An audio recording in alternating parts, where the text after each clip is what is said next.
રાજકોટ જિલ્લા ભાજપ પ્રમુખ એક તરફની વરણીની ઉજવણી કરી રહ્યા છે તો બીજી બાજુ જિલ્લા ભાજપમાં જૂથવાદનો શરૂ થયો છે।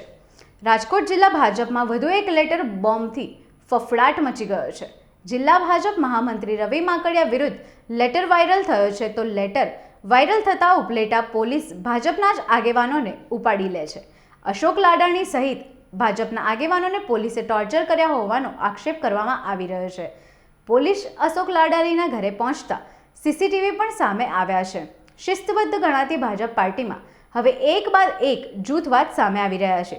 ત્યારે શું કહી રહ્યા છે ભાજપના આગેવાન અશોક લાડાણી, ચાલો સાંભળીએ। મારું નામ અશોકભાઈ લાડાણી, ઉપલેટા પ્લેટિનિયમ એપાર્ટમેન્ટમાં રહેવાનું છે। તારીખ 3/3/25ના રોજ મારી ઘરે મને કોઈ પણ જાતની જાણ કર્યા વિના મારા ઘરે લેડીઝ હોવાથી 5 પોલીસવાળા આવેલા। સોશિયલ મીડિયાના જમાનાથી મારે મોબાઈલમાં એક લેટર આવેલો, મેં એક મારા મિત્રને રીલ કરેલો। એ દરમિયાન મને જાણ કર્યા વિના મારી ઘરે પોલીસ ઉલટ તપાસ કરવા મારી ઘરે પહોંચેલી।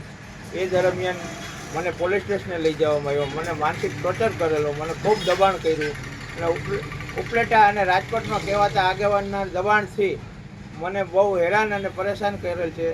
ત્યાર પછી પીઆઈ સાહેબે અમને આશ્વાસન આપેલું કે આની તપાસ પૂર્ણ કરશું, પણ મારી નીચે રાજભાઈ વાઢેર, કરશનભાઈ ધ્રાંગુ, લકીરાજ બાપુ આવા બધા મિત્રોનું એને નિવેદન લીધું છે, પણ હજી આજ 7 દિવસ પૂરા થયા, તારીખ 10/3 છે, હજી આજ સુધીમાં પોલીસે કોઈ કાર્યવાહી કરેલ નથી।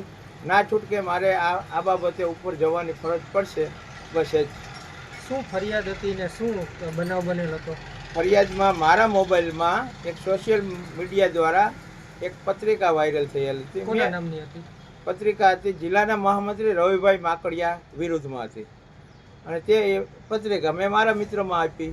આ બસ કારણ, મેં કોઈ એવો ગંભીર ગુનો નથી કર્યો કે નથી ખૂન કર્યું કે નથી લૂંટ કરી કે નથી બળાત્કાર કર્યું। કયા કારણોસર મને આટલું બધું માનસિક દબાણ આપ્યું? આજ મારી માનસિક સંતુલા બરાબર રહેતી નથી અને મારા ઘરના સતત દબાણમાં રહે છે। અત્યારે ઘરે લેડીઝ એકલા હતા ત્યારે પોલીસમાં લેડી પોલીસ હતા? મારી ઘરે લેડીઝ એકલા હોવાથી કોઈ લેડીઝ પોલીસ પણ ભેગી આવેલ નથી, માત્ર જેન્ટ્સ પોલીસ જ હતી। શું તમારા વિરુદ્ધ કોઈ ફરિયાદ કરેલ છે? મારા વિરુદ્ધ કોઈ પણ જાતની ફરિયાદ નહીં અને ડાયરેક્ટ ફરિયાદ કર્યા વિના, જાણ કર્યા વિના અચાનક પોલીસ આવે કઈ રીતે આવી શકે? અને આવો બધો મેં કયો ગંભીર ગુનો કર્યો છે જેના કારણે મારી ઉપર સતત માનસિક ટોર્ચર કરેલ। મને ઉપલેટા પોલીસ સ્ટેશનમાં 3 કલાક સુધી સતત બેસાડી, મારો મોબાઈલ લઈ લેવામાં આવ્યો, મને માનસિક ત્રાસ આપ્યો। આનાથી હું બહુ વ્યથિત છું, બહુ ગંભીર સમસ્યા છે। પોલીસમાં કોણ કોણ હતા? પોલીસમાં મુખ્ય આમ તો હું નથી જાણતો, એક પટેલ સાહેબ હતા, બાકી ડી સ્ટાફ હતું મોટે ભાગે। તમારી માંગણી શું? મારી માગણી બસ આ